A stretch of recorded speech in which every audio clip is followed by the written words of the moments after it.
And away we go. It is the BCJ podcast. It is game week. We have a lot to get to. Let's get it moving. But first, as always, this show is brought to you by our friends at the Holy Grail. If, for God knows why, you're happening to be downtown and you're going to a Reds game, I don't know why anybody would do that right now. Make sure you stop by and see our friends at the Holy Grail. But what's more likely, you're going to be down there as the Bengals get the season kicked off.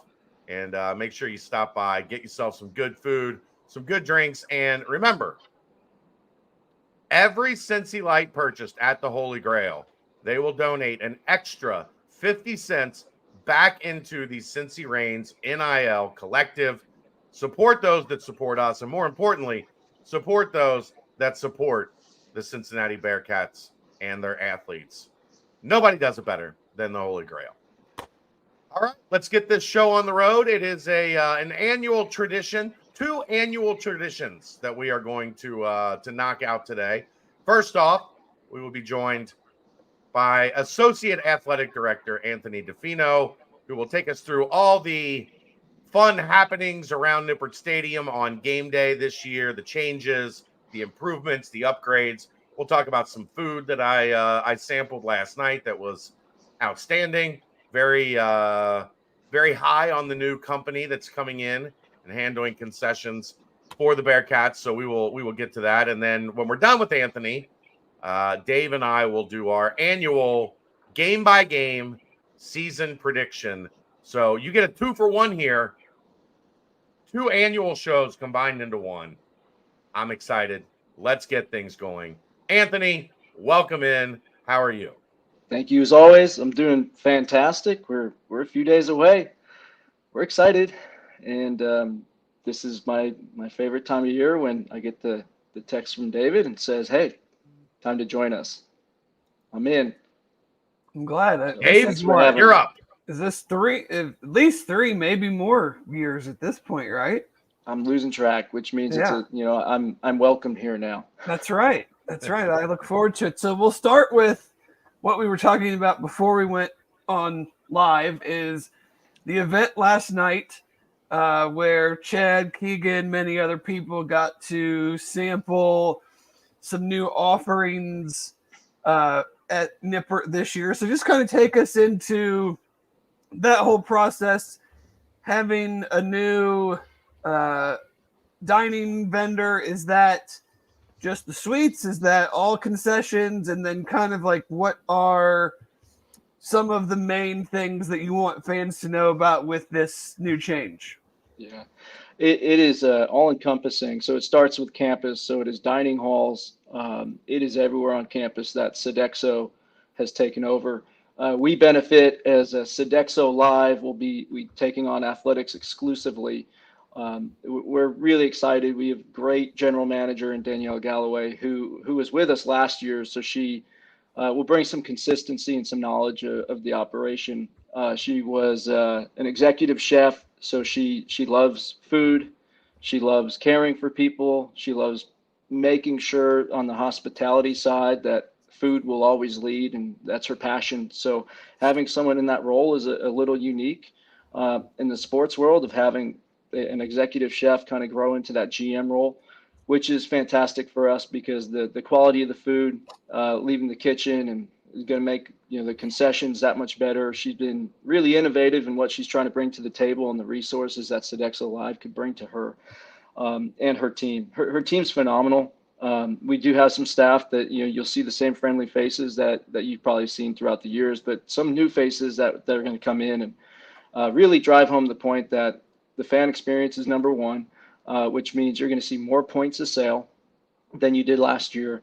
You're going to see more hawkers, throughout the aisles. You're going to have more access to the food. And then, as what you saw last night, Chad, especially, they're trying out some new items. What we've talked about in the transition is you have to smell it. You're going to eat with your nose. So you're going to have fresh popcorn, cheesesteaks, gyros, hyros, however you pronounce it. Gyros. 10 gyros, hyros, whatever it is, however you pronounce it, it's going to be there and it's going to be fresh. We'll still have some food trucks, but we're trying to lean a little bit more into the culinary experience. And for them, it's fun. For what they're going to bring to the table is a little bit more creativity. So if you're behind the student section, there's going to be some discounted concessions they're going to be high for, I think families and students on a budget basis. So think, hot dogs, nachos, just the staples, but at least delivering something at a lower price point. Or if you want to go and check out what we have on Victory Plaza there, which I think is the coolest name in the world, by the way. But having the concessions there, that's where you're going to find the cheesesteaks. We've added Donato's, I believe 2 or 3 Donato's locations, and of course, no concession is complete without adding more Skyline. So I think there's 1 or 2 more Skyline locations. And then if you're in the club, if you're in the suites, there has been some elevation. Focus really being on quality and freshness, and really taking our fan surveys from the past 3 or 4 years and pouring into them, really capitalizing on what our fans have said to us. So I think you're gonna see more leaning into whether it's vegetarian, all those options that those food, the culinary team really wants to prepare in terms of hospitality. And we're going to keep our eye on actually how it works. So we don't want to run out of food. We want to make sure, we do want to run out of food. That means it's a good thing fans are eating, but we don't want to run out of food when you kind of come up to the counter, right? So keeping on our consistency and our turn times, and making sure you can get your food quickly and get back into your seat and watch the game. You talk about being able to smell it. She was discussing with me the idea of bringing smokers in like the night before or the morning of, and smoking meat live on the plaza, and then obviously being done by the time the game starts, because you don't want smokers running and overcoming Dave with Oak and whatever. Good luck getting the food to the concession stand if you're not done with it by the time the game starts. I think they're going to try, right? They're going to try, and that's the best part about this. It is. I only have 4 years of experience. I think this is my 4th season. I don't know. I'm losing track, right? But I don't know if it's been tried before at this level. I don't have that experience. You all probably would know, but I hope after game 1, people could walk around the concourse and walk around Victory Plaza and walk around Fifth Third and TUC, because they are part of our perimeter, and just say, hey, look, that was new. They tried that. I thought it was really good. Or, hey, it's kind of out of place. Let me email Anthony and tell him that, because we've always said on this show, and anytime I'm in front of, hey, what could we do for you? Tell our fans to get in contact with us when they have some concerns, critiques, or want to pat us on the back. But that's how we continue to refine our process and what we're doing. Staying in kind of that fan engagement, fan offering standpoint, you know just as well as anybody now that you've been here for several years that Cincinnatians like to drink their beer and all that stuff. I think I saw a blurb about Katskeller's Bar. Is that going to be a full service bar now? And how, with the Shakely lawn, or what are you guys doing in that regard? And then with tailgating, kind of wrapping those two things kind of in together, what's new, whether it's the grid, whether it's another location, what do you guys have going on there? So inside the venue, I think you pointed out, we're going to try a few more things. So the Katskeller, I believe, will be full service, and also Stadium View and Victory Plaza there near Shakely Lawn. You'll see when you walk in near Shakely Lawn, they're actually going to have like an island bar, not like tiki style, but like it's an island bar. You can walk up from any area and order a drink. We worked really hard on what they call trade dressing. So how does it look when you walk up? Is it branded? Can you identify that it's actually going to be a bar? So we're working really hard to make sure the wayfinding, trade dressing's there. So any location like that, there's going to be a specialty drink from game to game. I think you're going to enjoy their creativity throughout the season, but you're also going to be able to get your staples. So for fans who might have went into Fifth Third from time to time last year. There was a bar right inside those doors. We're just bringing it outside for them. We do have full access again to Fifth Third and TUC throughout the entire game. So we want fans to take advantage of that. On the outside of the gates, it's business as usual. I don't think there's a better tailgate experience than the grid or the commons. Working real hard with our partner Revel XP, making sure fans know, instead of lugging your television and lugging your generator, they could set everything up for you.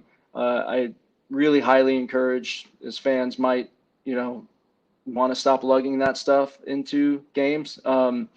And having to go back to the car and drop it off or leave it there during a game, that Revel XP, our partner, can handle that for you. But there will be some changes, but not anything noticeable to the untrained eye. But you're going to see some more fence line, different fence lines as you walk up to the stadium, just kind of creating our perimeter a little bit more. You'll see the same in the grid, in the commons, in terms of just really staking out some areas a little differently. Some larger tailgates are going to be going on. I think that's the one thing about the Big 12. Fans will travel. So, I hope our fans are extremely hospitable to those larger tailgates of Arizona State or anyone else coming in. So, but I do pride ourselves as a school that every time we go and talk to our colleagues, they're like, your fans are awesome. They greeted us. They were really kind. They showed us around. They took time to talk to us about their pride in Nippert and the surrounding area. And that is one of the greatest compliments you could have as an administrator, that your fans just care about welcoming others and making sure they have a good time as well. I know there was some construction and stuff going on in the Victory Plaza area leading, over the summer and everything. How is that? Is that going to be essentially the same, or they're outside of the Island Bar? Are there different things for families or different food options that are going to be out there from years past?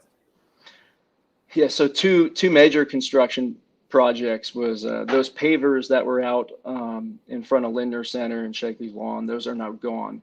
You're going to see concrete. They're finishing up the project even as late as this afternoon. But it looks sharp. It looks great. No more tripping on a paver here or there, missing pavers. What that allows us to do is have a little bit more surface area to do more in terms of the things we want to do, like that island bar. You're going to see some other nooks and crannies just filled with mobile units in terms of point of sale. So whether that's, popcorn stand up, the cheesesteaks. And then when you get on Shakely Lawn, we're trying to really be intentional about that being a really family-friendly location. If you didn't take advantage of it last year and you have kids, please do, because it's face painters, balloon animal makers. Our marketing staff does a great job of trying to engage the right people to make sure their kids have a great pregame as well.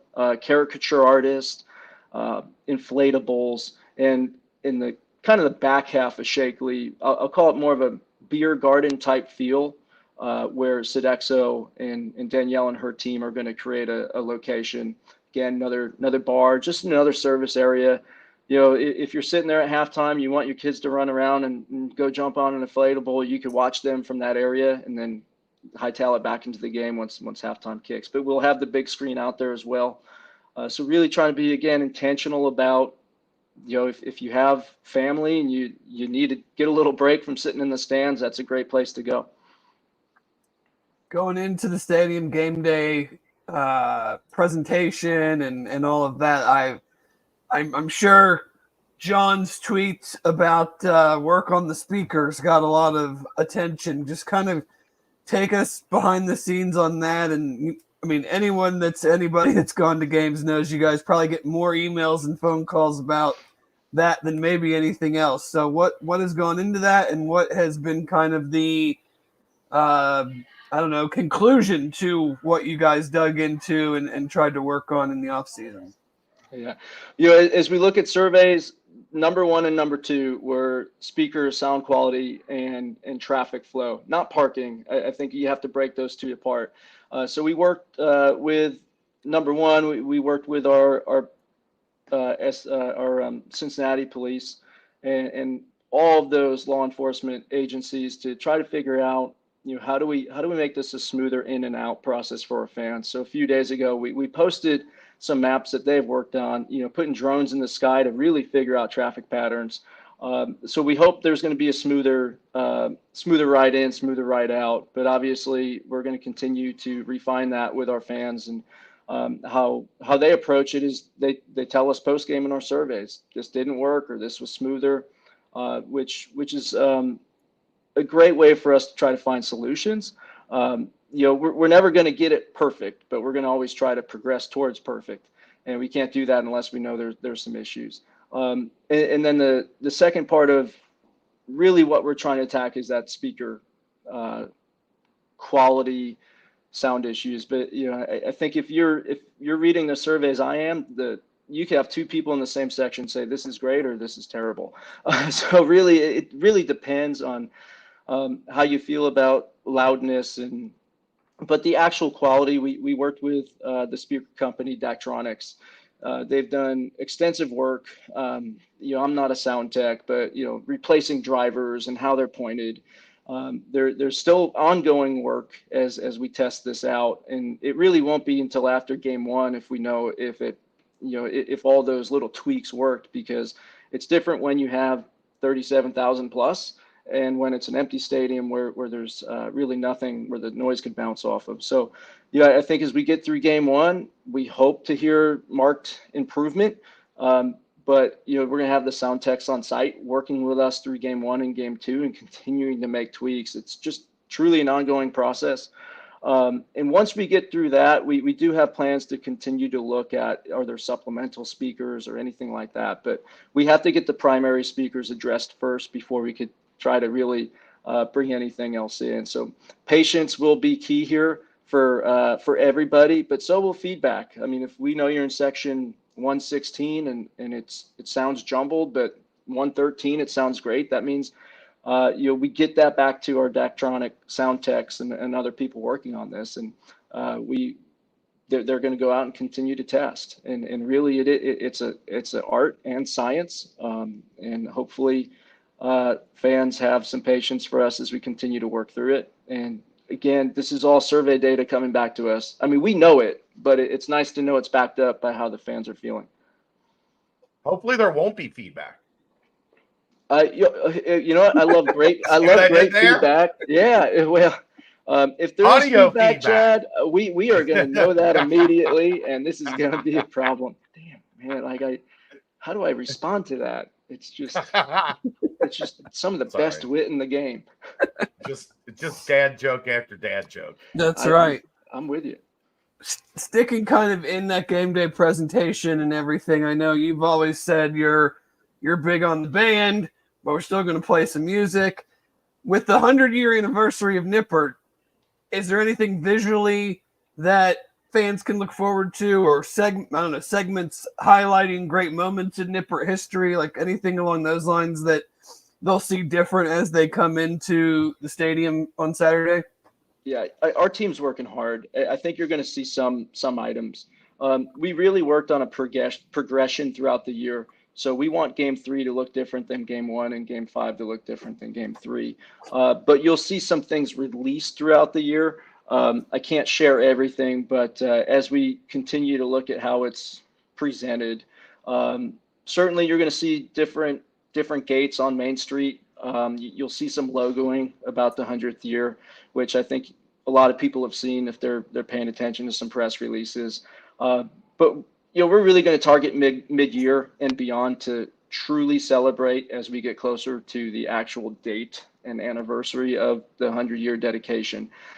So I think as you go into this weekend, there's not going to be a whole lot visually, but you will still see some pomp and circumstance throughout the game. Starting at an hour pregame, there are some videos planned. There's some pieces. We have some surprises in the game in terms of game presentation that we're really excited about, that will hopefully get some fans really excited about what we're going to do in the future and like, oh, what's next? But again, I think Towson, it's going to be one of those games where we're trying to get the basics set, like our audio, and move on to the Pittsburgh game, throw a lot into that game. And because historically, we have a lot of, you could call it a rivalry, right? Towson, it's our first time we're ever playing them. So it depends on what history we have with the team, how we could present some of those things to make sure, the nostalgia is there. So we're excited for a lot. Again, feedback's going to be awesome to hear after game one. But we really pushed our marketing team hard to look at game production overall. And I told him this morning, and I told the band director, Chris Nichter, who's phenomenal, and he works those kids hard. I tell you, if you're walking by 10 a.m. and you're walking by at 6 p.m., they're out there practicing. My mantra this year is more band, less canned. So I love our DJ. He's great, but it's a collegiate setting. We need to have the band front and center, and we're going to continue to pour into that. How has the evolution of kind of the in-game presentation transformed over these last several years? Because, I mean, I know when you and I talked about it several years ago, my big complaint several years ago was it felt like every break was just an opportunity to read an ad, and it kind of lost the flow of the game. And so I know that you still got to have bills to pay. So those things have to happen.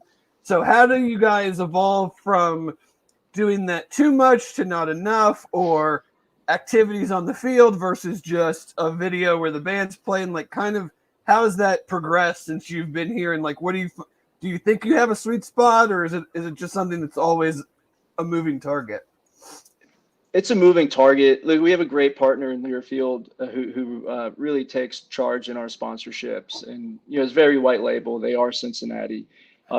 Sometimes you're right. We do have bills to pay, or a partner wants something specific, and we want to try to get creative. We do have MCs now, so we're going to introduce a third MC into the game. Really be able to move around a little bit more and try some more things. Like you said, everything can't be a read, but if we could turn a read into something fun and really make a fan piece out of it and say, oh, that was kind of cool. What's next?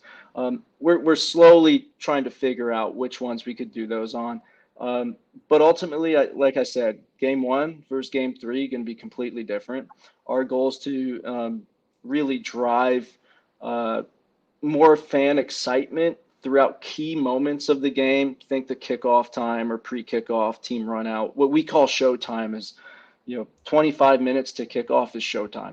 That is sacred. That has to be the best show we could put on. And then key moments of the game, your big third downs, you're coming out of timeouts, you score a touchdown. Like we are going to introduce some elements that you might not see in game one that will be there in game three. So I think as you look at that, David, it is it's tough to move away from something that a partner really enjoys, because that is what they're paying for. Sure. But getting them to see some creativity rather than just a read, but maybe turning that into an on-field engagement or something with our MC, even where they're reading it, but there's a little extra. We're working hard. It is a delicate mix, and it's one of the hardest things I could tell you our marketing team tries to deal with, because at some point, if you don't have some of that, it's just band and canned music, and it's like, okay, well, oh boy, I really wanted something else to entertain me, and that's really where those pieces come in. So it's a good mix. Has NIL come into that at all, where like a brand or somebody says we want to do this read, but how can we get some athletes involved in it, and that way it's not, like you were saying, just a straight up read, but we've got, whether they're football players or any other athletes, that they kind of do something that's brought to you by, or, and is that crossed the mind at all, or? It's crossed the mind. I don't think it's allowable yet. Okay. Somebody might be daring enough to do it, but I could tell you from a conservative approach of not getting any athlete in trouble in regard to NIL, even if they are part of the Cincy Reigns collective. We want to tread lightly, and certainly that is we don't want them losing their eligibility over Anthony trying to push the envelope on something. There's no rules anymore. It's the Wild West. Everybody do what the hell you want. Yeah, it's definitely not being captured on TV or cell phone, so we're fine. And this is this. I look at this as like you fans only notice it if it affects them in a negative fashion. But is there anything from like just like an operations, whether it be parking, ticket entrance, anything along those lines that you want fans to know about, whether it's totally new, an update from last year, it might be like additional points of entry or different ways to get into campus. So anything like that way that you're looking at? Yeah, I not a whole lot of new, but to continue to emphasize TUC and Fifth Third are part of our perimeter. So you can enter through TUC, you can enter through Fifth Third. I think that alleviates a lot of pressure on our major gates. Fast pass is back, so we'll have locations where you could go get wristbanded, scan your ticket outside of the gates, get wristbanded, go back to your tailgate, have fun, and then breeze right through. Essentially, just needing to go through security. So that's back. I think if you think about the student experience, a lot of it was barcodes and wristbanding. Now we're using NFC technology. We're testing it with them where they could just tap their phone and essentially go. And if that goes well, that could be expanded in the near future to all fans. But those are things we really attempt to really get the turn time into the stadium very quickly. I think as you kind of look at some of those improvements with parking really is doing well. It's the traffic flow in that's creating issues in garages, et cetera, or a traffic flow out. So again, back to working with traffic and making sure when you're a mile out, what's happening, when you're half a mile out, when you're making that right turn into a garage, what's that traffic flow look like? Where are the officers? Are they in the intersection? Are they really controlling traffic when they need to? Those are things we were really interested in learning very early on, and we're continuing to refine it. You might see some roads turn one way, and you might, you got to look at the maps before you get out and understand where your garage is and what that means for you. What roads might be closed and what roads might not be. But we're trying to make that an experience that's a little bit smoother. Certainly, again, we're not going to be perfect off the bat, but we're going to strive for it. And the survey feedback is going to be important. We will have people out there watching it, but we're only going to be as good as, if someone stops their car to talk to a police officer because they might be in the wrong line, can I make this U-turn? Well, that holds up 5 minutes of traffic. We do have to make game days easier. I understand that. We're trying really hard with our communication, and we want people to get in, get parked, get to the game early, get to the gates early. We can't stress this enough. This is Big 12 football, and we're on our way to hopefully another sellout.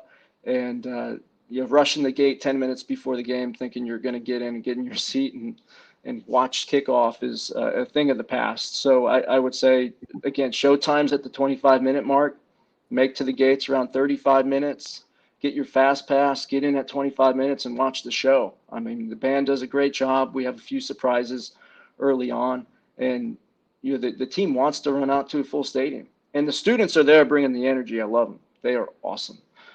So that's special, real special place. I want to know if I can make a personal request. Absolutely. Can you pass my picture out to the security folks and tell them to let me bring the confetti cannons back into the stadium? Because since they turned the sensitivity up on the metal detectors, the foil that covers the confetti has set them off. And we have not had as successful a season and a half going back to the middle of the 2022 season since I got denied bringing in the confetti cannon. So for the well-being of everyone involved, I think it would behoove them to let me bring those back in. I will certainly look into it. I can't make promises. If it's on our prohibited item list, I'll tell you the gate that I go in. It's the same gate every time. And just say, hey, let that guy bring his little confetti cannons in that he fires off when the Bearcats score a touchdown. And these are the things I respond to. and I will look into it and hopefully respond to you I'm with an answer. 100% joking. You do not have to look into that one I'm bit. going to now. We're going to now. We are on it. You know what would also be great, Anthony? I'll go Brian Windhorse here. You sell confetti cannons inside the stadium, and then Everybody revenue, and everybody can have confetti cannons when the Bearcats score a touchdown. That'd be awesome. We will reach out to Party City, and we will see if they're open to doing a PA announcement saying, "Hey, thanks to Party City, go over there and buy." And then David will complain about the read. No, but he'll get his confetti I cannon. would be fine with that. We're good. Be fine with it. I would bring 5 in a game when we were really good, and one game they were all gone by halftime. And then the next game or whatever, I got denied, and everybody around me were like, "Where's the cannons?" And I had to tell them the bad news, and they were all upset.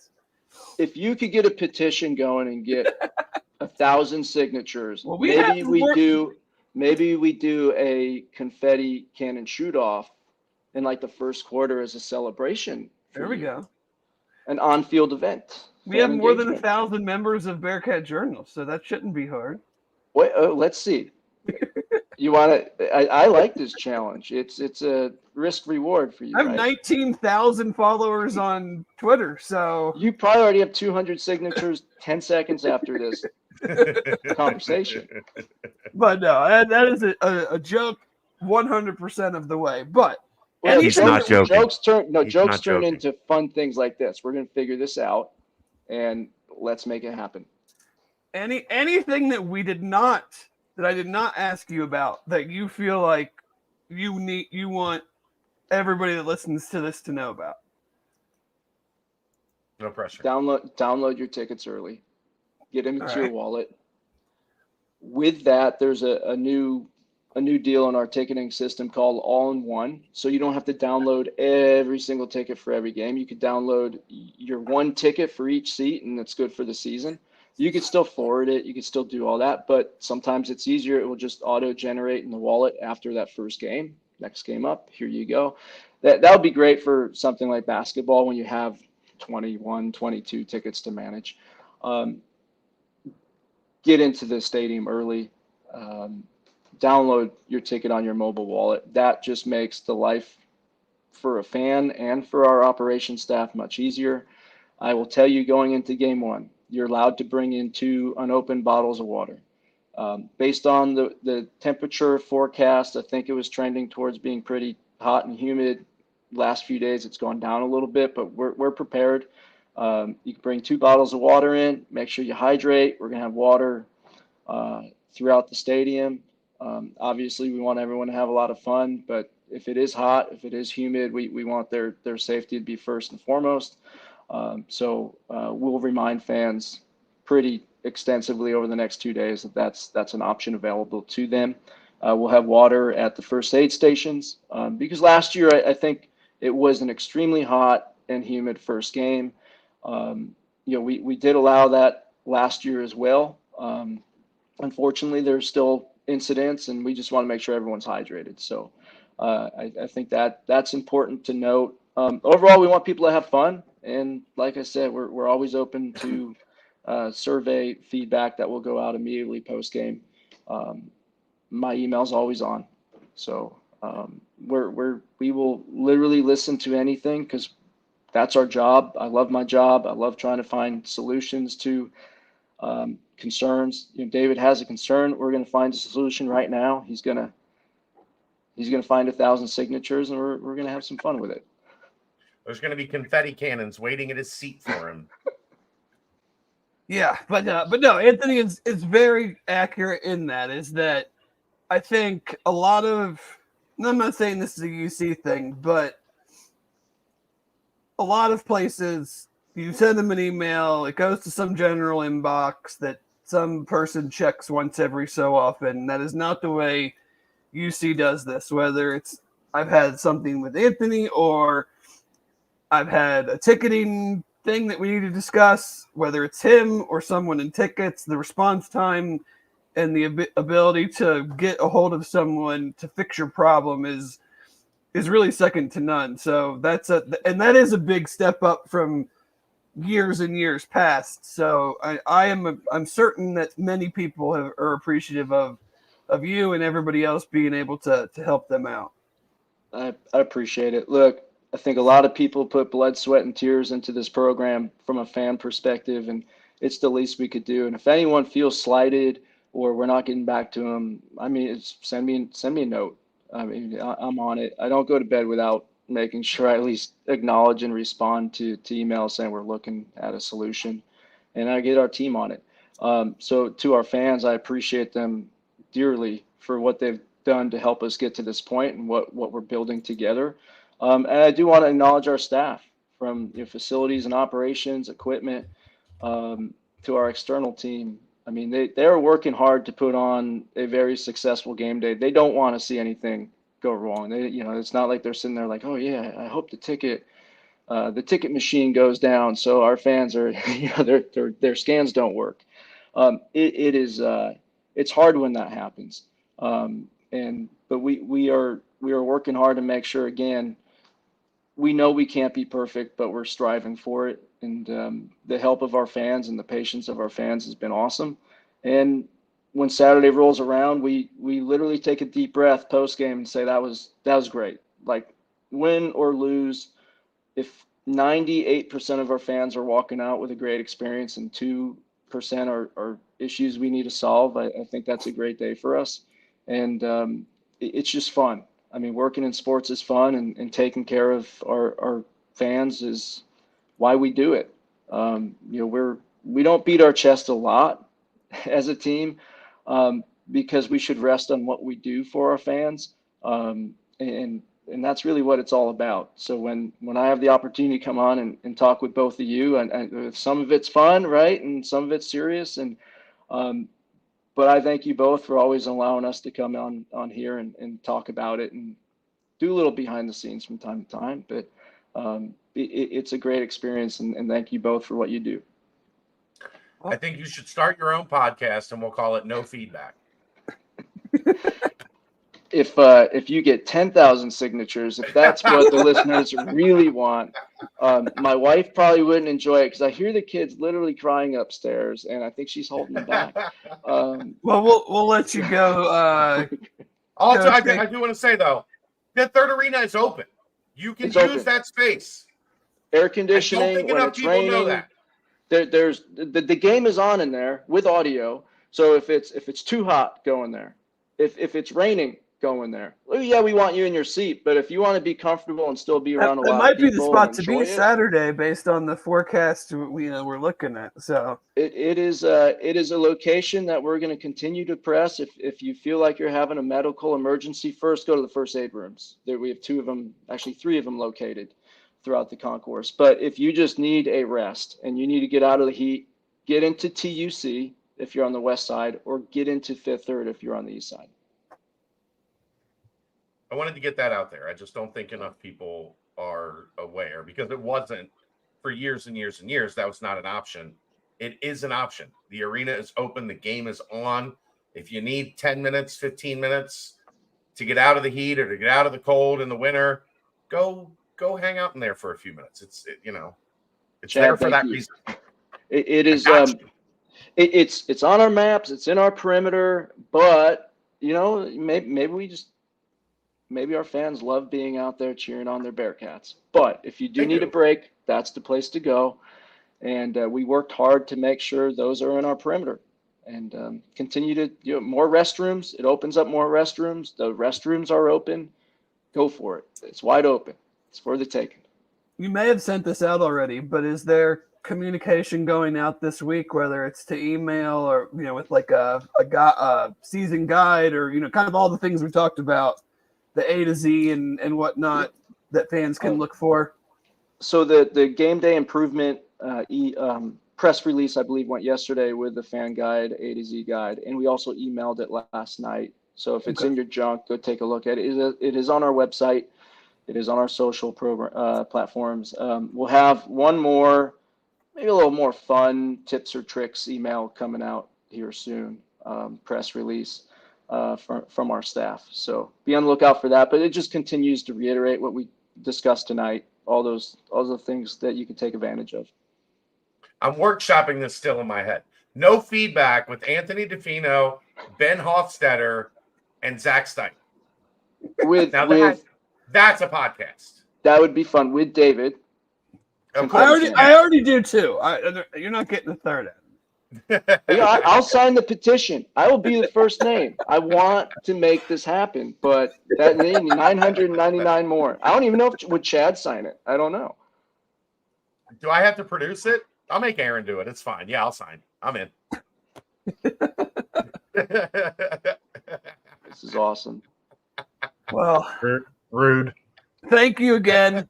I look forward to this every year. I feel like we're your go-to. I don't know if you're doing any other Bearcat podcasts, if you're cheating on us at all. I'm exclusive to you two. There we go. Aaron. Perfect. So exclusive.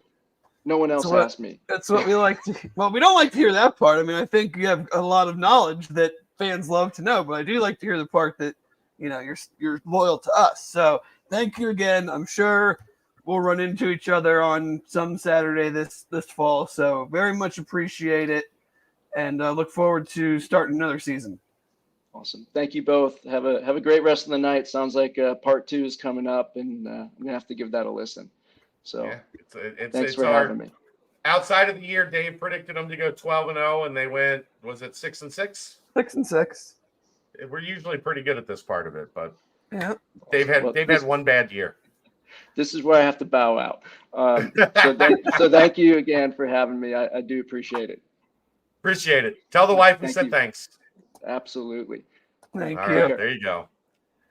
Associate Athletic Director Anthony DeFino, who always gives us a great overview of what is to come this upcoming season. So there you go. I think I'm onto something with this podcast.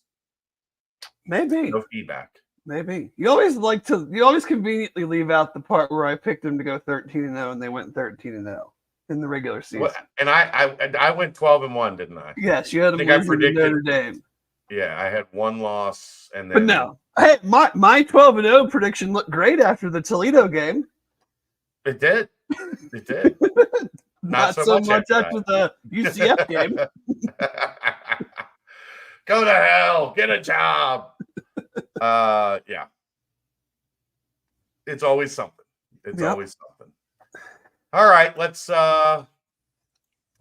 get to the next part of this bad boy as we oh, Dave, by the way, I got a little insider information for you here. Okay. I think we're gonna have a new item within the Turtles Brew umbrella that we're gonna get to talk about here soon. A couple. They're doing the Turtles Brew people are doing big things. I think they're gonna be a part of something that's coming up on Sunday. But then also, I think there's some talk of a new product similar to Turtles Brew, but more like Kool-Aid. That is 8% ABV. Ooh, okay. Yeah. Oh yeah. So stay tuned. We're getting some periphery details. We're not ready to roll that out yet, but in cans, and it tastes like Kool-Aid. Dangerous. Shotgun some Kool-Aid. Dangerous. But they want to get us a bunch of samples of the new product. So we might have to do that just for the tailgate. Yeah, Campus Green Rooftop will be your guinea pigs. We could pimp out the tailgate with Turtles Brew, and I won't give away the name of the new product yet. It won't be under the Turtles Brew name. It has its own name. But yeah, it's gonna be fun. It's gonna be fun. And then we got something else going on with those people, those folks that we're excited to get to maybe Sunday morning at 9:30. Maybe. We'll see how that goes. But speaking of, that is a Turtles Brew timestamp. 6% ABV, 0 sugar, 0 carbs, gluten-free, bourbon-infused sweet tea. They have lemonade tea, strawberry mint, cherry lime, raspberry peach, orange vanilla. There's over 100 locations throughout Ohio, over 50 in Cincinnati alone. If you want to know where to get it, all you got to do, go to turtlesbrew.com for more information and locations. So there you go. Get you some Turtles Brew. Maybe have it in the cooler. Maybe have the pouches in the cooler for the tailgate. That's right. Good stuff. Or you can get a container and just get rowdy. You might be in the tailgate lot for a little bit longer than normal. this Saturday. It started off that it was going to be bad in the morning. Now it just keeps moving. Hopefully it just keeps moving though. So it's like ends up after the game or something. 7 o'clock. Thunderstorms at 7 o'clock. Rain all you want. Yeah. We got a bunch of rain here tonight. We had the thunder, and then I looked outside and the ground was barely wet. I was like, oh. It poured out here on the east side for like a good hour. Yeah. We had a lot of noise. All show, no go.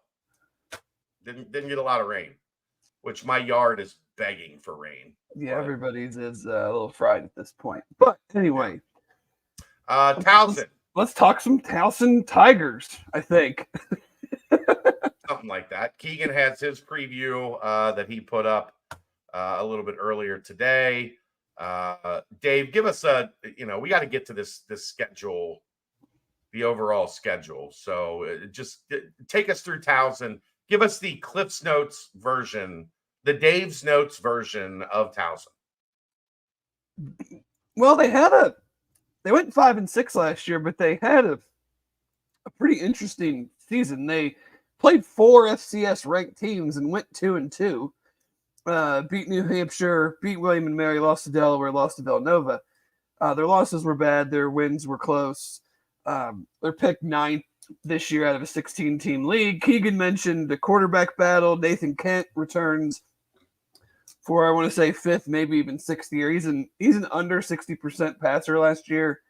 So there's a battle with him and UMass transfer Carlos Davis, who played in 4 games for UMass, just over 60%.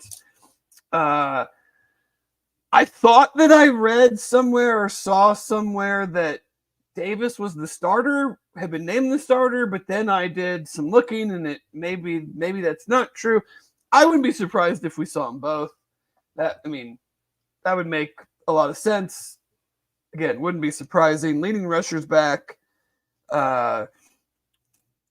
Leading wide receiver gone. Do everything. Running back, wide receiver, return man gone.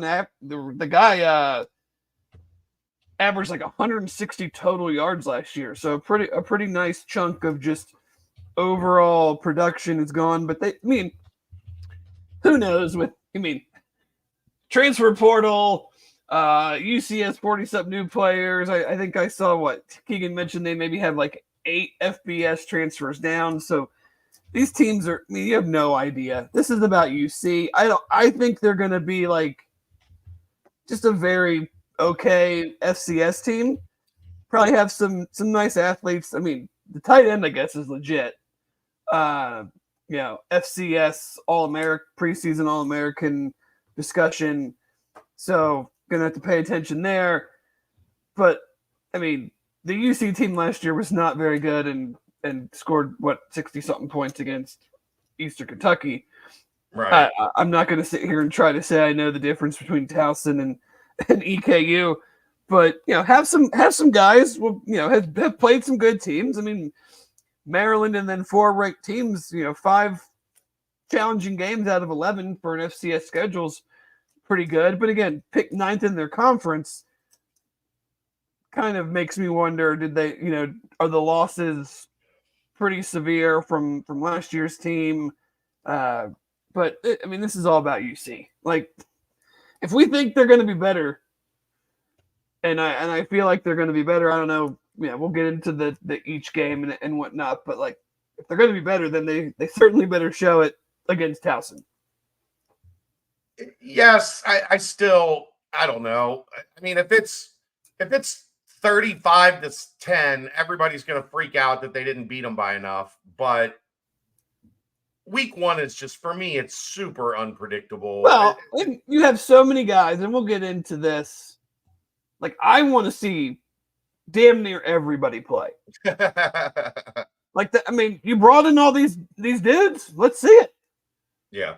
Like, let's see what we got. Like, it shouldn't matter. Like, do you think it should matter if Corey Kiner gets 20 carries or he gets 10 and Chance Williams gets 10 or Evan Pryor gets carries or the quote-unquote number 2 linebackers play a bunch of snaps or we cycle through all the new safeties? Like, that shouldn't matter in the grand scheme of, like, winning and losing this game. So I treat Corey Kiner like it was an NFL preseason game. Oh, for sure. Corey Kiner, Xavier Henderson, like, get a Joe lead, Royer. and I don't need to see anything else. Like, they're obviously going to want to get out there, and you're going to want to build chemistry in in-game situations. But there's really no parallel to this game in any of the other games. So whether like you said, whether it's 35-14 or it's 6, they beat the brakes off of EKU, and that didn't really portray much for the rest of the season. And then EKU almost beat Kentucky the next week, and it wasn't an indicator of anything at all. No. So, healthy. I mean, my main things are like, it's more of a visual thing to me than like, what is the actual score? Like, yeah, I agree. And again, it'll be hard to judge because you're not playing Oklahoma State or Kansas State. But does the offense just in general look different? What is Brendan Sorsby's command of the offense? How do the backup, these new running backs look? How does the new secondary look? Like, I don't think they're going to, EKU was a very, very pass-heavy offense. The year before, Kennesaw State ran the triple. I think this is much more of just like I don't want to say vanilla, but it's like it's a normal football team. They're not trying to make the game shorter and limit possessions, or they're not going to try to throw it 60 times. Like, they're just going to play their game, and it'll maybe give you a little bit of better a view of what the Bearcats are, because you're not playing against something that you're not going to play the rest of the year, or a team like deliberately trying to keep something, from exposing themselves. So in that regard, there's probably a little bit to be gained from it. But yeah, how does Brendan Sorsby play? How does the offense look? How do all these new pieces on defense look? How does the new defense look? Right. Period. Yeah. Just in formation, alignment, all that. Let's play a bunch of dudes and nobody get hurt. That's right. About all I'm doing. That's the big thing for me. Get to Pitt healthy, because they were pretty banged up in the middle of camp. I think a lot of the dudes that had minor stuff, and a lot of times those are situations where if it was a game week, those dudes wouldn't have sat out for 2 weeks. Right. But when you looked at the middle of camp, man, the orange jersey brigade was every day we got to camp, it was like, oh, like there's a lot of dudes over there. Like, and that is the unfortunate but necessary part of football. Like, you can't get ready to play football without playing football. And you just have to hold your breath to get to game one. Not that it's okay if guys start getting hurt in season, but you just hate not having your full complement of contributors before the season even starts. Right. Like, I do think, Philip Wilder, I don't think we'll see on Saturday. I don't think we'll see Dante on Saturday. I don't think we'll see Joey Belgian on Saturday. But I don't think any of those are, so far, knock on wood, so far, Jalen Hunt and Micah Coleman are really the only like season-ending, long-term like things that we've seen to date. Yeah, and tomorrow's practice probably won't be much, and then Friday's a walkthrough. So, you would hope that you'd get to game day, without anything new popping up. But yeah, it doesn't seem that there's any significant contributors that are out for a super extended period of time of the season that outside of the two defensive linemen and then Dante's, TBD situation.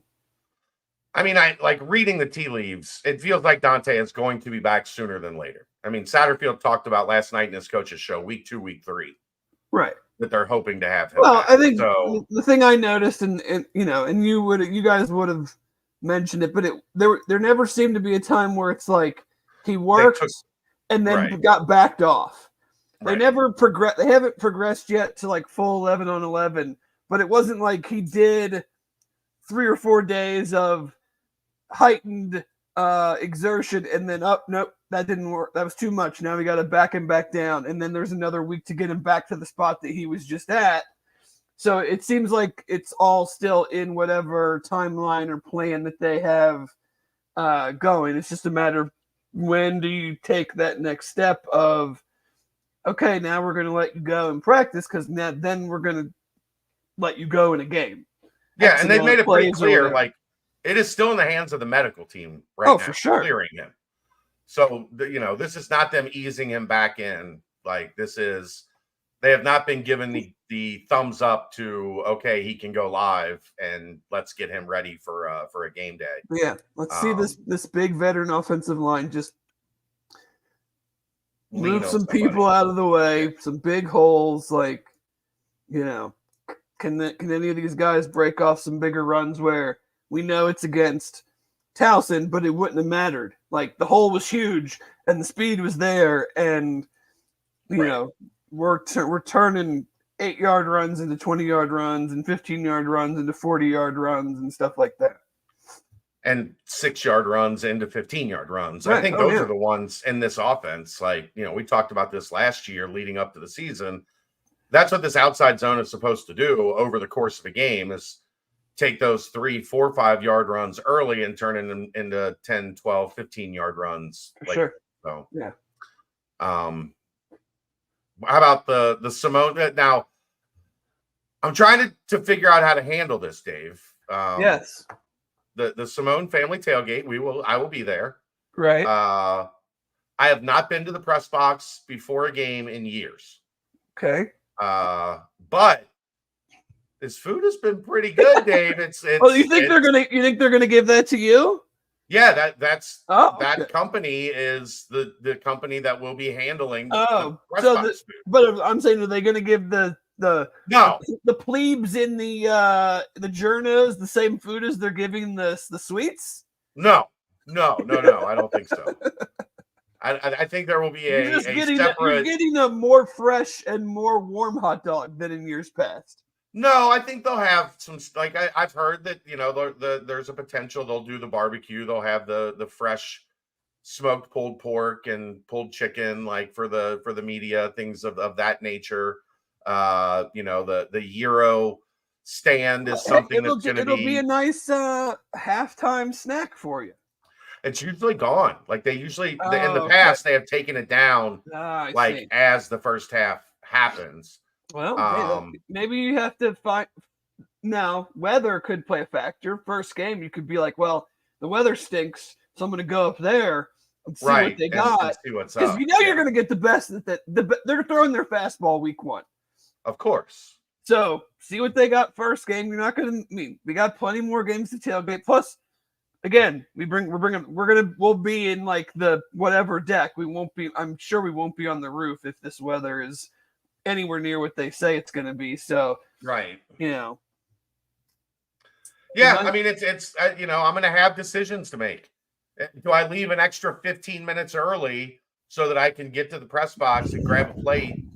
Or do I continue with the tradition that we have built for years where I dine at the Simone family tailgate and then head in? I would guess, with the weather being such a question mark, that you guys are still in planning mode for week 1. I think the menu's set, but we usually just try to. There's a spot in the garage where one of the corners is not a parking spot, and so we have a lot more room to set stuff up there. So that I'm sure that's where we'll be if things still look the same come Saturday morning. So 10:30, 11 o'clock, I think, is around the time somebody's planning on being there. All right. Well, I won't press you too hard on what you guys are having yet. But I don't think I know. I heard sandwiches of some sort, but I don't know. Okay. We have so many people that come now, so I don't know what everybody's bringing. I'm sure my mom will jump in the chat any second and probably tell us, but okay, she's listening. Like it's game week for the Simone family as well. Well, and So- we have a very, very close family friend's wedding Friday night. So I think so y'all are going to be rough. So I think that's playing a little bit of a part in the menu because we're not going to. They're spending the night at a hotel and then coming straight to the game. So that the menu is probably being determined a little bit by not being in your home kitchen Friday night, Saturday morning. Makes sense. All right, that's gonna that wraps up Towson. Let's get to why everybody's here. The season prediction portion of the show that is brought to you by our good friends at Homefield Apparel. It is the Can't Miss Kickoff 2024 campaign. Dave, did you see the ad today? I didn't see it today. Okay, well, I saw you tweeted. You tweeted it. They are releasing on Friday. They are releasing coaches' jackets. So they've had the bomber jackets that were a huge success. They are releasing coaches' jackets on Friday, and there is going to be a Cincinnati Bearcats option. They had a brief preview of it in the video. It's got like the Cincinnati Bearcats logo on the breast, and it looks really sharp. It looks really sharp. So we are now official. BCJ 24 going forward is the new promo code for the Homefield Can't Miss Kickoff campaign. They have premium collegiate apparel. They are based in Indianapolis. They have incredibly comfortable, officially licensed apparel with vintage college designs. They have a wide range of colleges available. Obviously, most of you are here for UC, but if you have like a significant other like Dave, whose wife is also a Michigan State fan, or Dave himself, who is also a Tennessee fan, they have pretty much everything. They have the School of Mines. Yeah, in their collection. Yeah, they have almost everybody covered by now. They're really expanded over the last. I think they even have Xavier stuff. They do, but nobody's going to buy that. I love it. I have multiple hoodies. I have joggers. I have T-shirts. I have mystery box T-shirts. I think I've got a Wisconsin wrestling. Kelsey's got a Nebraska volleyball. I've got a School of Mines. I've got a Hawaii shirt. So there's a lot of great I sent stuff. my buddy a link. I saw he lives in North Atlanta, right by Kennesaw State. They just added Kennesaw State. They have some cool old Kennesaw State Owls gear. So yeah, I mean they've pretty much got it, and find some cool stuff that doesn't have people asking you, what happened? I thought you were a UC fan or whatever. I love getting just random cool team gear. Yeah. So BCJ 24 is the code for this season. That is live, and be ready for Friday 10 a.m. The coaches' jackets go on sale. Get you a Cincinnati coach's jacket. I am sure it's going to be incredibly comfortable, and it will be the talk of your tailgate when you show up with that bad boy on. And you tell them you got it at homefieldapparel.com. You use code BCJ24, and you got a discount. All right, we didn't do a preview on Towson. We did a preview. We didn't do a prediction because we are going to give our prediction to kick this off here. Cincinnati hosting Towson. Game number 1. I am going to go Cincinnati 47, Towson 10. I don't know how they're going to get to 47. Yeah, I'm trying to figure that one out. It's going to be messy. Maybe there's like a bad exchange, missed extra point and a safety. Yeah, something. Yeah. I'm going 47. Right. Scorigami. I tried to pick the most random number possible. Okay, I'm going to go. I think I'm going 51-17. Okay. What did you say? 47 what? 47-10. Okay, yeah, 51-17. And at 47-10, Aaron is going to be upset on Saturday night that they didn't win by enough. I mean, someone's going to be. It may as well be Aaron. All right, game 2. Also at Nippert Stadium. Noon Kickoff, a nooner. Pittsburgh is I would just anticipate an angry Pittsburgh team after losing at home to Cincinnati last year.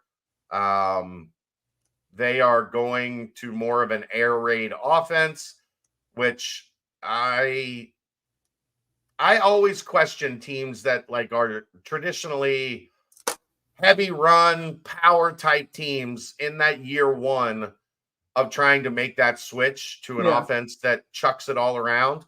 It'll be interesting. I'm torn here. I think this gives us a good feel for where Cincinnati is at. I'm leaning towards win, but I'm waffled a little bit because I do think, Pitt is not going to be a happy team coming in. No, I mean, you're looking at, like you said, new offense that is opposite of what, I mean, they had Kenny Pickett and went to BCS game, won the ACC, and Narduzzi fired the offensive coordinator because he threw the ball too much. Yeah. And now they're going air raid. This will be interesting. Week 2, I'm not like, I think he'll still let him do his thing. Now, by week 6 or 7, how much control has he taken back if this is not going the way they want? But in week 2, the question do you have the athletes on the outside? I think on offense they have some all their receivers I think can't come back. The receivers weren't the problem in the UC game last year. It was the guy trying to throw them the ball. The tight end that was taking snaps. It sounds like they have not named a starter, but I'm expecting Nate Yarnell to be the starter. Eli Holstein transferred there from Bama, but I think it'll be Yarnell. 6'6", big kid.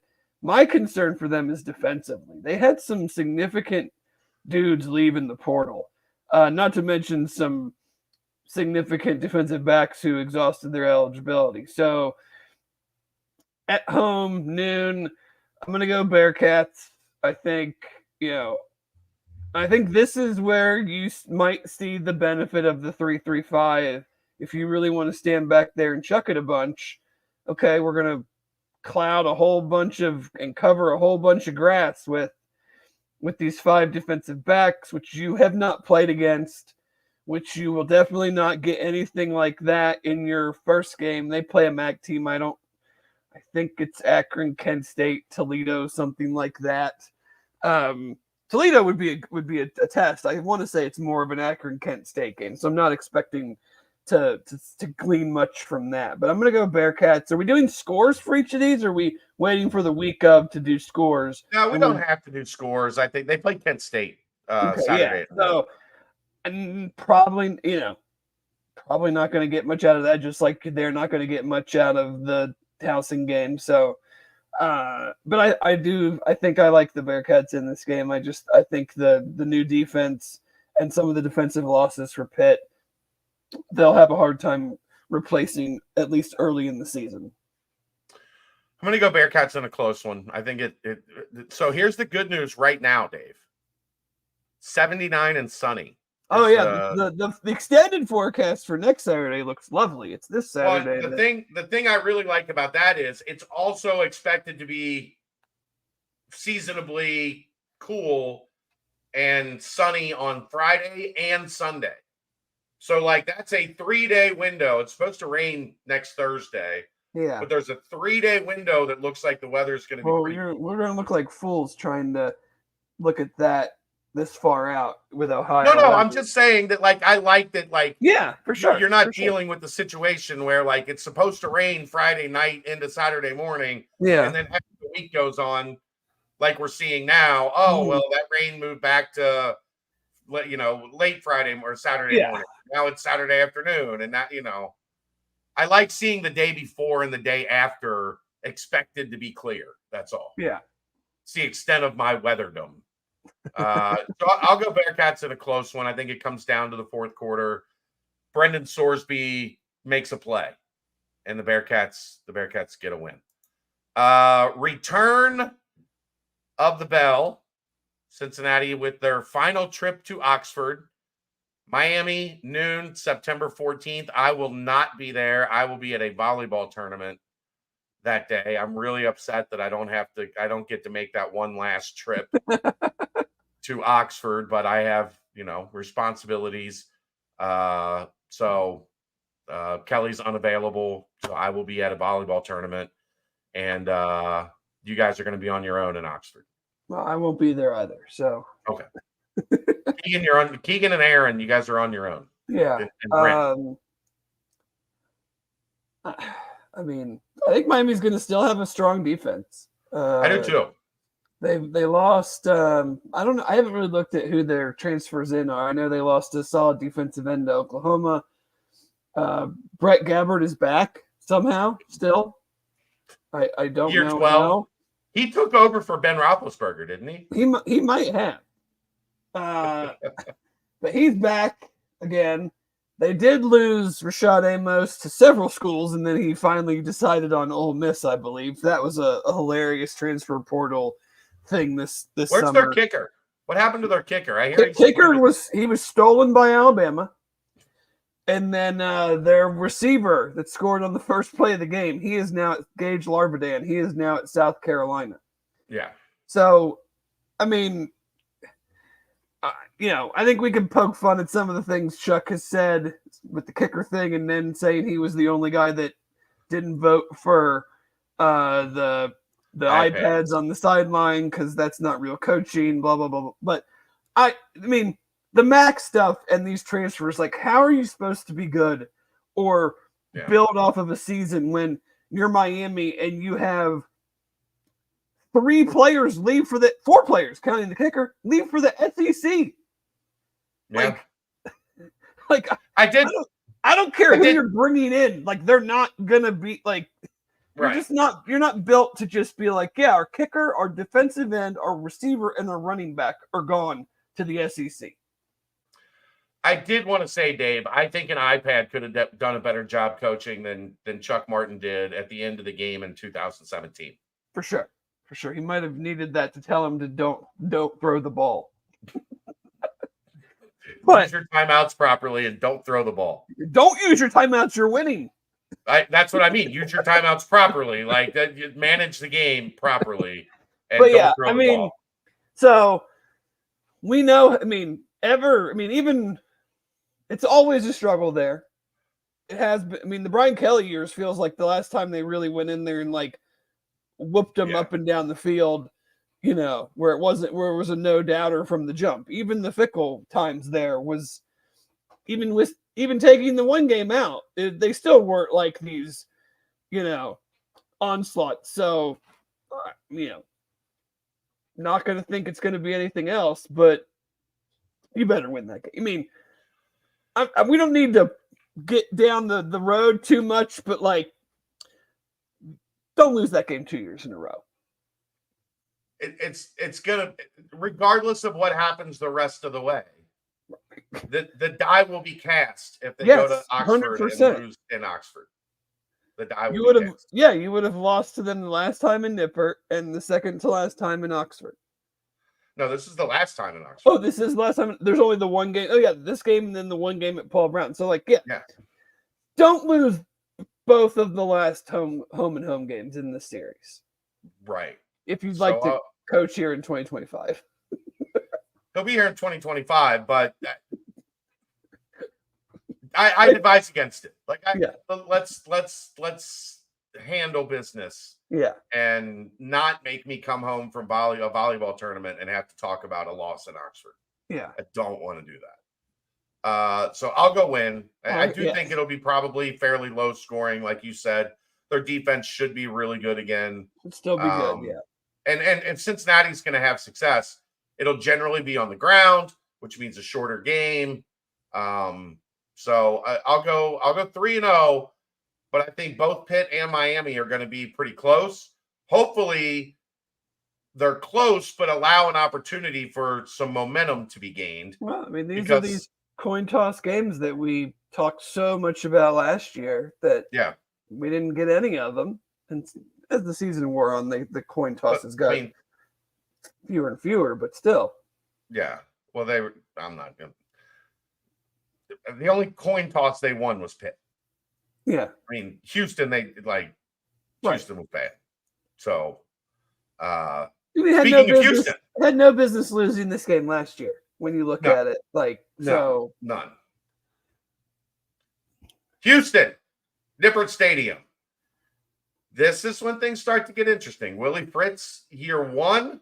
I think he is a much more competent coach than our old buddy Red Bull Dana.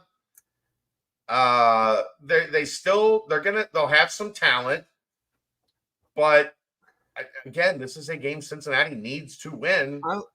Because when we're talking about wins here at the front end of the schedule, I don't think there's a bunch of W's hanging out in the back. Well, certainly not if you don't get some of these wins in the front. You're probably not getting the wins in the back. Right. I like Willie Fritz year 2 a lot better than Willie Fritz year 1 at Houston. I would agree with that. I think he's just got to. I mean, I think he's a really good coach. I think they'll play a much more cleaner brand of football than they did last year. But I'm just not sure where the talent is. They won't look like they just had a couple Red Bull and vodkas. Collectively, or just a lot of Red Bulls and wired beyond belief. But their old dietitian was Keegan Nickerson.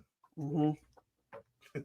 So I think there's just, Donovan Smith is back. A lot of people like him because he kind of, you look at him and you go, this dude could be one of the best quarterbacks in the Big 12. And I think you're still kind of just waiting to see him put that all together. But other than him, I think there's a pretty big talent deficiency on offense. And I know again, I have not dove into all these teams individually, but I just feel like year 2, that this isn't let's just kind of like how I looked at Tennessee when they brought in when they brought in Danny White as AD and Josh Heupel as coach. It was like year 1, let's just be adults and get things in order of this is what a competent college football program looks like. And yes, we want to win games, but we need to rebuild the studs of the building before we worry about how the landscaping looks. And I think that's kind of where Houston is this year with Willie Fritz. Yeah. They'll get somebody. I mean, I don't think they'll go winless. I think they'll get a win or two, but hopefully they're not a well-oiled machine in week 4. So I think we'll both go a win here. I wouldn't think so. Yeah, they go UNLV, Oklahoma, Rice before UC. So those first two could be rough. And they could be pretty beat up. Yeah. They're probably not going to be very, very deep this year. Yeah. I mean, that's with a coaching change anymore in college football 2024, you almost, unless, you promote an assistant or whatever the case may be, year 1 is probably going to be a year where you're battling depth issues just because of the nature of the transfer portal. At Texas Tech, September 28th. I don't really know what to think of this Texas Tech team. Great running back, Taj Brooks. Yes. Solid quarterback in Baron Morton, but he's battled injuries his whole career. I don't even know if he's ready to go week 1 yet. Might be ready, but so you have that. They have a true freshman 5-star receiver that everybody is rightfully very excited about. But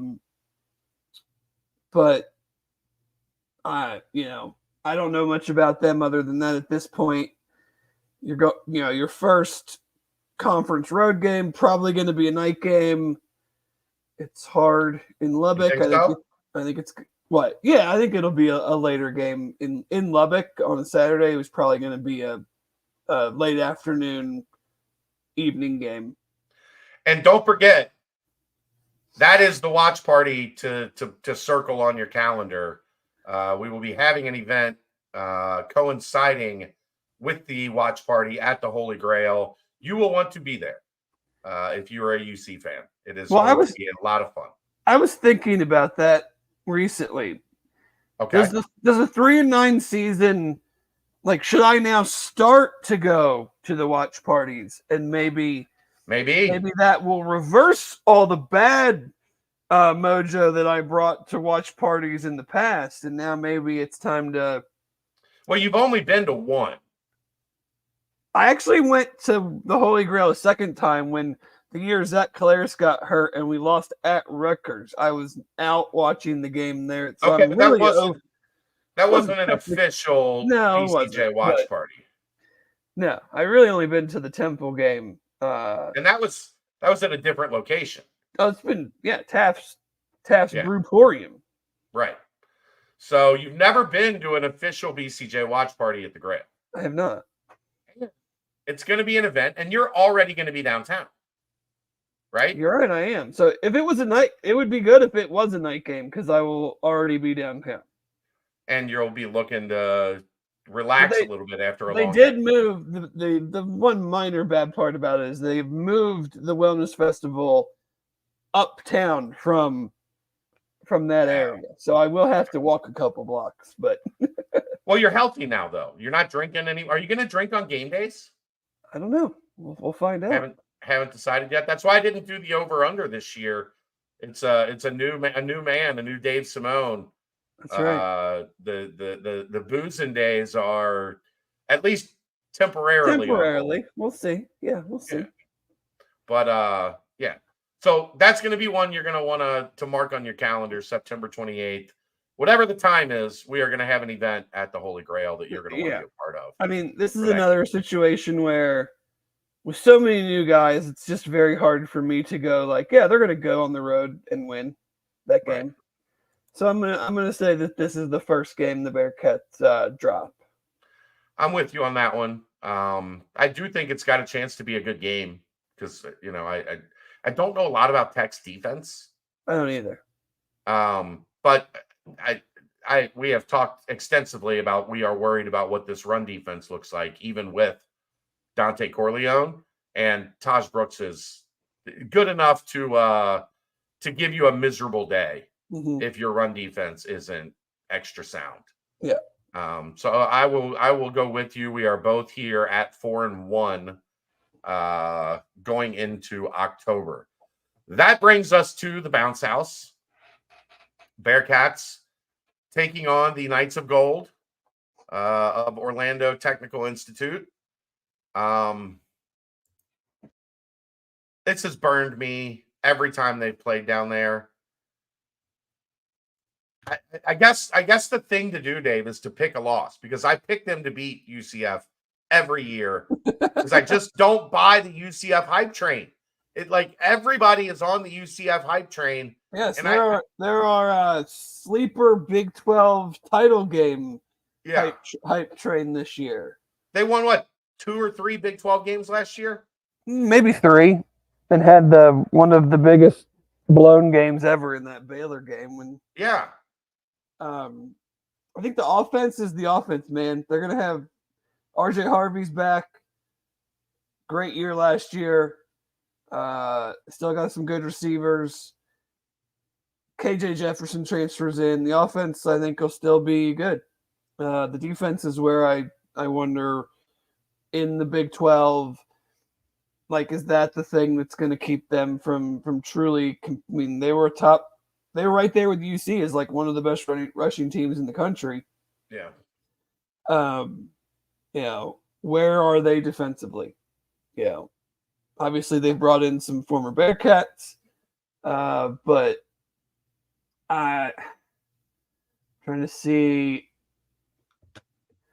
So they do have an interesting one. They are at Florida the week before the UC game. All right. and they play Colorado the week before that. So there's going to be a lot of attention on them, and there is going to be, it's human nature, man. You're going to get hyped up to play Dion at home, and then you're going to be super hyped up to go to Florida and prove that you are a better program right now than whatever Sunshine Billy's got going on. Or Sunbelt Billy, whatever us Tennesseans want to jokingly talk about. Who's after Cincinnati? What's that? Who's after Cincinnati?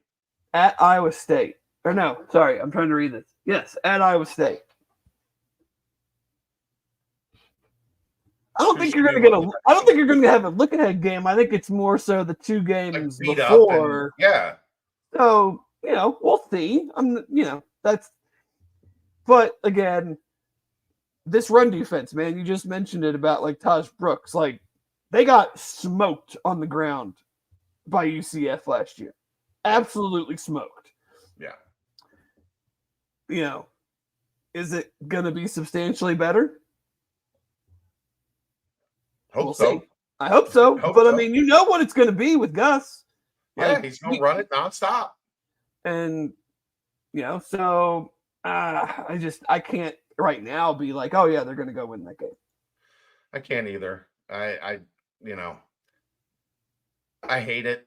I don't want to do it, but I think I'm trying to reverse a trend here of picking Cincinnati to win in the bounce house because they haven't exactly mastered that craft yet. Yeah. So is 20 the only win in the bounce house recently? Well, yeah. Because they won 19 here, 20, like they lost in 18, 1 in 19, 1 in 20, 1 in 21, and then they've lost the last two. Yeah. How many got lost? Yep. So we're both at 4-2. There hasn't been a whole lot of variation between us yet, Dave. I'm not sure how much there will be. Arizona State, 2 days after my birthday, Nippert Stadium, October 19th. You better beat Arizona State at home. Yeah, you better. I mean, they have I think they'll be better than they were last year, but I think they're making that move to the Big 12. I'm not going to go out. I mean, the Pac-12 was an excellent football conference last year, but now you're looking at a totally different style on a week in, week out basis. They play Kansas and Utah in the 2 games prior to UC, especially the Utah game. That is not going to be fun, even though they know each other. They are the most Big 12 team of these teams coming in. Play physical, Kansas ain't going to be fun to play either. No, but I mean, like, that's not a team. Like, I want to see a whole bunch of Utah's. They're the team like that UC's playing before. Because I mean, they'll just fight you. I mean, they're Yeah. So that's not who I would want to see. So if I'm Arizona State, like seeing that. But yes, you're at home. If you're going to reverse the trend about Nippert, and if you're going to get to bowl eligibility, Houston, Arizona State, like, you got to win those games. Yeah, for sure. So I think they will. So I'll go win there. I will go win there as well. So we are both at 5-2. A game that a lot of people are excited about. A lot of people that are, well, maybe not as excited after the issue with getting tickets, because I think a lot of people were planning on being there that now maybe aren't going to be there. But Cincinnati traveling to Boulder to take on the Fighting Colorado Dispatch Buffaloes. I don't know, man. This is a tough one. This one's a coin flip. I don't know at all. Like I don't know. I mean, I've seen people talk about like they're going to make this huge jump after the year they had last year, but I think there's still a lot of questions on the overall roster. I mean, they have the highlight guys Shador, Travis Hunter. I think they have done a real job in trying to beef up the trenches from what they were a year before. But again, you're looking at the 3 games before UC. They're at UCF. They host Kansas State, who I think will play for in the Big 12 championship game. And then Arizona, at Arizona. Yeah. So back-to-back road games against 2 pretty physical teams going into so far, the Bearcats are getting a favorable schedule. They got Kansas State at home. Or yeah, Kansas State at home, then to Arizona. Yeah. Sorry. So, I mean, this one to me is hard. I'm gonna just keep in mind we've got them at 5-2. They've won some games. The locker room should be in a pretty good place at this point in time at 5-2, if that's the case. Yeah. What is that? If they're, let's say Colorado's on a 3-game losing streak, which is UCF, Kansas, Arizona, very possible. Certainly. Certainly. I feel like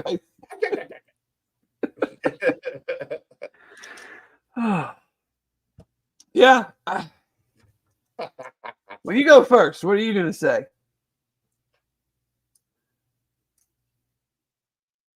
I'll go win.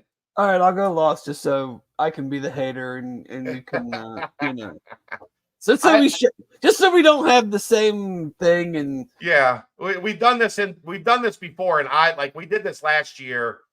You went 6-6. I think I picked a win over UCF. No, I think I said 5-7 maybe. Yeah, and I went 6. Whatever it was, the UCF game was the game where we. I mean, we're also talking the end of October, man. Like these no one take this to the bank. I'm sure Dave would love that. Oh, absolutely. Get on that, Dave. Yeah. Get on that. Yeah. Here's the problem. And I'm now at 6, and I have this as a 6-win team. So you're just gonna have them lose out? I don't know.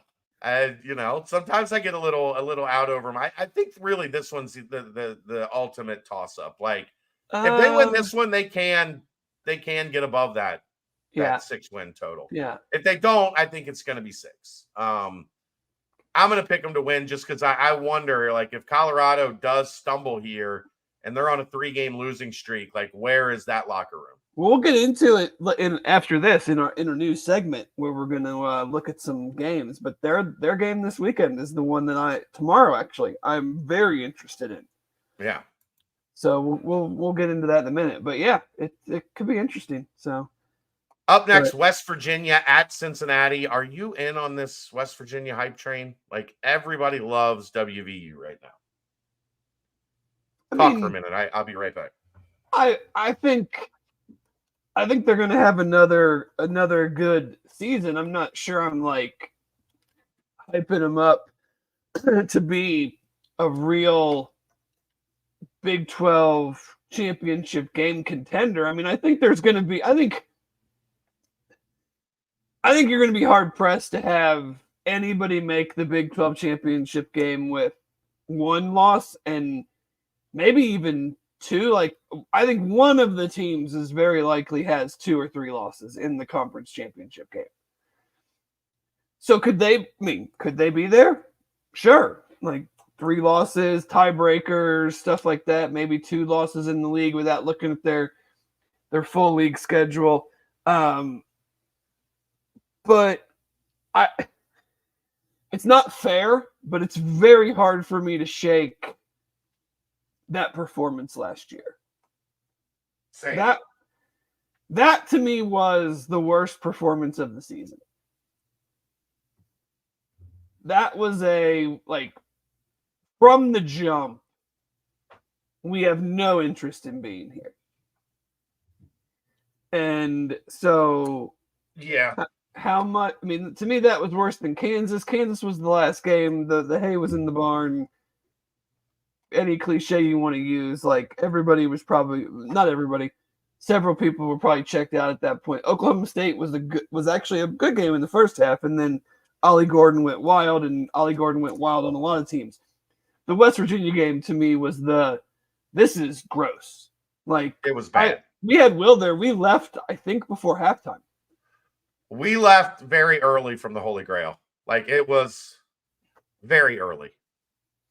In terms of how long we normally hold on, I think that was pretty close to halftime, or like as soon as the first thing went bad in the second half, I'm pretty sure we were in the car on the way home.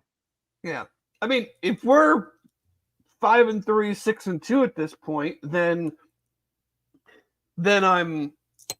I feel different, but that's a in-game week discussion. Right now, I'm still going to lean towards bringing your veteran quarterback back, bringing a first-round draft pick back at left tackle, 2 good running backs, some good receiving targets. We'll see more on the defense, but like offensively, I like a lot of the parts. So I'm probably What? Have you looked at their schedule? They have a bye before our game, but before that, it's a little rough. Oklahoma State, Iowa State, Kansas State, Arizona. Yeah. Kansas, Oklahoma State, Iowa State, Kansas State, Arizona is how they start Big 12 play. Yeah. Now they'll get a bye, but that could be a team that, I mean, looking at that is why I don't know. I don't know about where I think West Virginia will be at that point in the season in November. Yeah. Because if their head is above water, if they're 3-2, they're feeling real good about themselves going into that Cincinnati game. If they're 3-2 in Big 12 play at that point. Yeah, for sure. Yeah. I mean, they do get Kansas, Iowa State, and Kansas State at home. They got to travel to Oklahoma State and Arizona, but that's their first 5 Big 12 games. Right. Like they could very easily be 2-3, 1-4.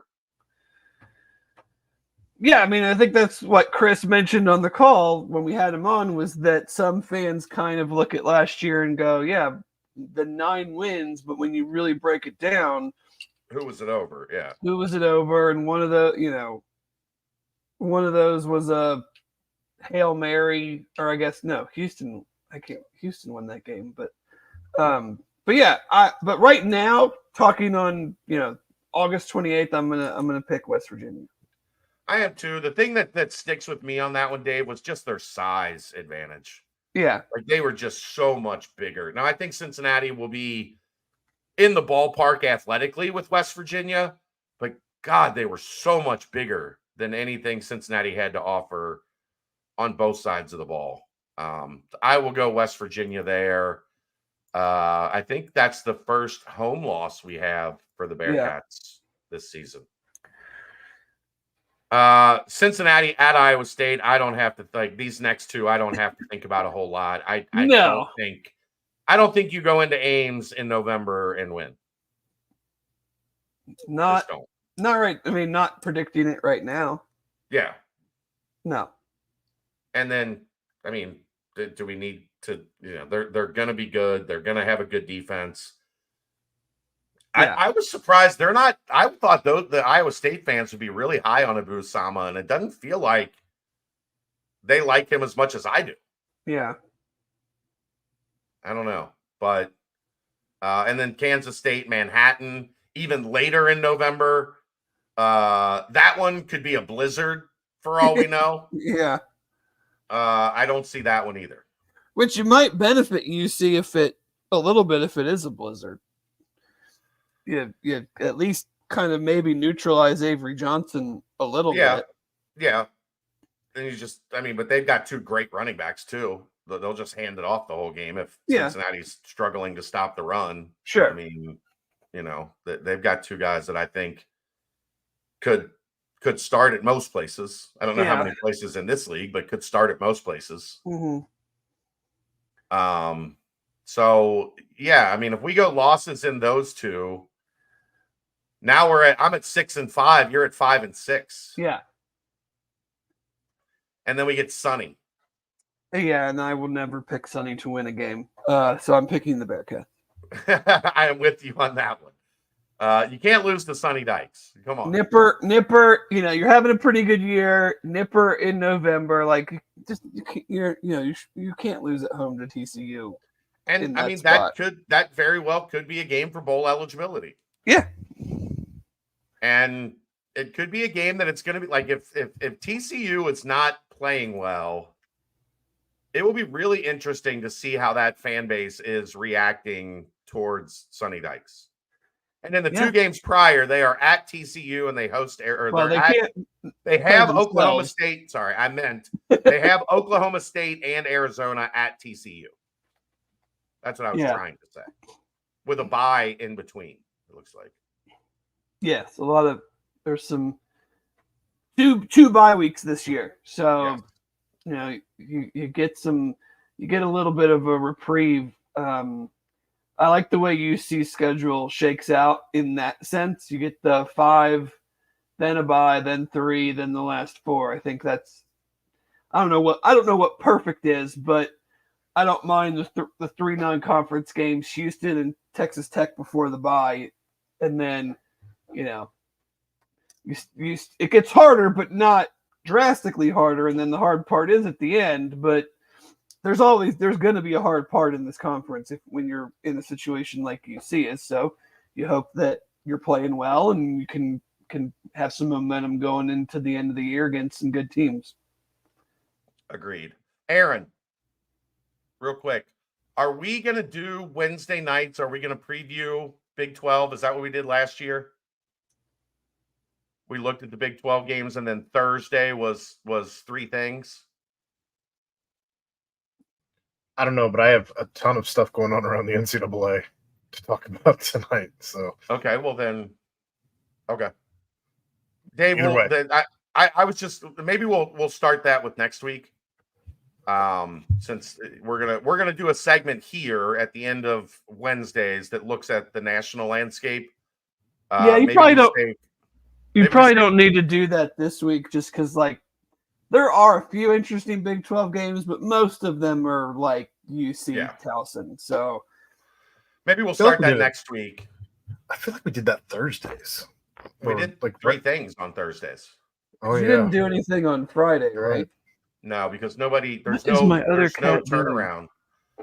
There's no turnaround time on Fridays. I don't like doing Friday night shows because the games start at noon on Saturday. Nobody gets a chance to really watch the show. So there's certainly plenty to talk about tonight, but okay. Yeah, I wanted to make sure what our, we're having a staff meeting in the middle of the BCJ pod.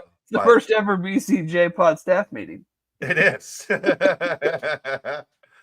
So there we go, Dave. You had the Bearcats 6-6. Somehow I went above what I was planning on. I ended at 7-5. I thought I would go 6-6. But here we are.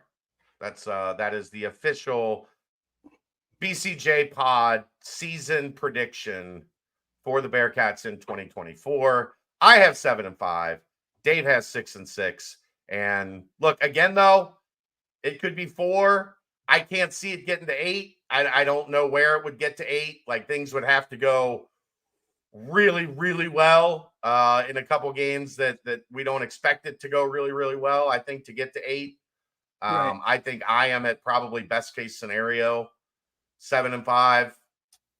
They got to play well, though, because 4 wins isn't far off if things don't click. If they can't stop the run, if the pass defense. I said this earlier today, and I think it's the best I've said it when talking about last year and what it means in relation to this year. Last year, Dave, I don't think anybody feared 3rd down against Cincinnati. No.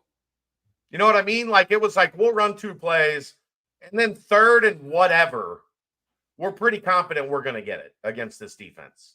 Yeah. 3rd and 2, 3rd and 7, 3rd and 12. Like teams just went into 3rd down thinking, like we'll kind of screw around these first, not screw around, but you know what I mean? Like we'll get what we get on these first 2 downs, and then we're going to convert on 3rd down. Yeah. Like if we don't, it's going to be an accident. Something went wrong. And that has to be different this year. Or, the post-game show and the brunch are going to be a slog as we get to the end of the season once again. Yeah, you could say that. So there you go. That is brought to you. That full season prediction was brought to you by Homefield Apparel. Like I said, Friday, the coach's jacket comes out. Be ready for that at 10 a.m. And then, BCJ 24 is your code. Go get shopping. Get yourself some stuff from Homefield. Timestamp brought to you by Turtles Brew. 6% ABV, 0 sugar, 0 carbs, gluten-free. Bourbon-infused sweet tea, lemonade tea, strawberry mint, cherry lime, raspberry peach, orange vanilla. They come in containers, like you get sweet tea. They come in a container, or they come in 12-ounce pouches. You can get those in 1-packs or in 5-packs. Great for tailgating, great for game day, especially on these hot games early. So go get you some Turtles Brew. You can find out where at turtlesbrew.com. All right, Dave. This is you're the national college football guy. I'll put you in the driver's seat. Have we ever put you in the driver's seat on this show? I don't know. What does that mean? That means you're in the position right here on the screen. Oh, the left box? Yeah, you're in the left box. That's the driver's seat. Okay, so I football season starting. I wanted to take a look at. I didn't want to use the whip around or some other. So I'm going to call this the 6-pack each week. 6 games. Okay. 6 games that maybe they're not they're not always going to be the highest marquee game, but just games that I find interesting, games that may have a Big 12 lean, may not, just interesting games. Could still be a great, I'm pretty sure I'll probably put Oregon, Ohio State on here when they play. Like that'll be, a big profile game, but it's also super interesting for various reasons. So starting tomorrow night, 8 p.m. ESPN, North Dakota State, Colorado. I do not think this is the North Dakota State of Carson Wentz and running roughshod over FCS, but it's a program that is not going to be intimidated going into Colorado. Right. And just kind of, what do we see from Colorado week 1? Are the lines significantly better? Is the defense better? I mean, for everything, for everything that's made out about the offense and Shador and will Travis Hunter be a real two-way player? And I know it was joked about when they were putting the top 25 offenses in the country on the video game, but they were one of the worst teams in yards per play last year in the country. So where does that balance out? So I'm just interested to watch that game tomorrow night, because North Dakota State is not your typical FCS week 1 opponent. And what is Colorado this year in some of those areas that they were really bad at last year? We'll go Saturday noon, Fox, Penn State at West Virginia. I think this is just a fun game to watch, a big game as far as the winner feels really good, and the loser probably feels pretty shitty going into the rest of the season. Yeah, if you're West Virginia, hopes are high. Oh yeah, you beat Penn State at home, you're feeling yourself. If you're Penn State, divisions are gone. You can make a Big 12 or a Big 10 championship game without having to beat Ohio State and Michigan. I don't know. I'm sure they play both of them. I don't know what their schedule is. I don't know, but it doesn't. But you can get in without having to win the East. It's not going to affect Big 10 play, but I just think it sets the tone. When you have these games of similar area, and I'm not going to say that they're rivals, but you want to win that game. It sets the tone for the rest of your season. The winner probably feels real good. The loser, not so much. Yeah. Then we'll go 3:30 ABC, Miami at Florida. Jeff and I talked about this, or Aaron and I talked about this a little bit Sunday morning. This to me is just like the loser of this game is miserable. Yeah. And so I'm interested to watch it from that aspect of like Cam Ward is now a quarterback at Miami. They've had a ton of momentum in the offseason as far as the portal and recruiting, but like, is Mario the guy there? And then Florida's schedule is just, it's insane. And there's so much pressure on Billy Napier already because of last year. I feel like if this schedule happened last year, there would have been at least some understanding. Like last year happened, and now it's this schedule. And if Florida drops this game, like good luck finding 3 or 4 wins on that schedule. Yeah. So that one will be fun to watch. I mean, if they lose this game, that's early season, like mid-season fire watch for. Well, yeah, because their last 7 games are absurd. Right. If you didn't listen Sunday morning, I'm not going to get the home and roads right, but it's Tennessee, Kentucky, LSU, Ole Miss, Georgia, Texas, Florida State. Good luck. Those aren't in the right order either, but like that's like good luck. So that one will be interesting to watch. Then we'll go Saturday night, 7:30 ABC, Notre Dame, Texas A&M at Texas A&M. Just kind of like where are things at Notre Dame with Marcus?